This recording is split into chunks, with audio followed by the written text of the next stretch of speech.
Hey, good morning, everybody. Well, it's Psychic Hunter David, and it is Saturday morning. So it's a beautiful blue sky, not warm, not yet. They say it might go to 10, but this is not warm.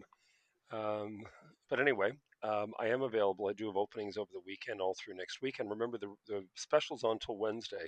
I may extend it till Friday because this is a week. So, one of the big things I wanted to speak about here very quickly is the energy that really, really starts to format after tomorrow.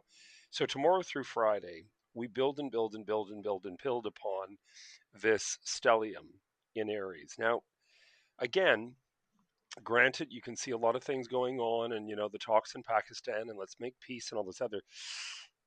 I'm not one of these naysayers that's going to say that it isn't going to work, but there's deeper meanings as to why we want to control sort of thing. Like there's so many things going on right now that are just I think people are blindsided. They don't really know what to do and they do what they feel from a very topical sly sense. This is the way to go, but it's not the way to go. And eventually you're going to see this, but people almost have to be smacked around a little bit before they wake up and say, "What in the hell have we actually done, accepted, voted for? What have we done?" to ourselves, to our structure. Like this is where it's going. But people have to actually go through this. It's part of the process.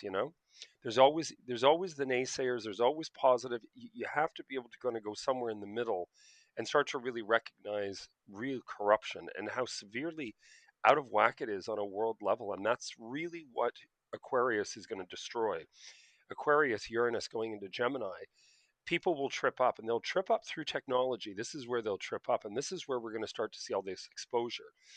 The aspect of millennia, Trump, coming out with that speech. Well, first of all, my mother was a bright woman. The world lost her very young, but my mother's philosophy was that if someone had to claim their innocence, she said most cases they're guilty. On some level, they're guilty or they know something.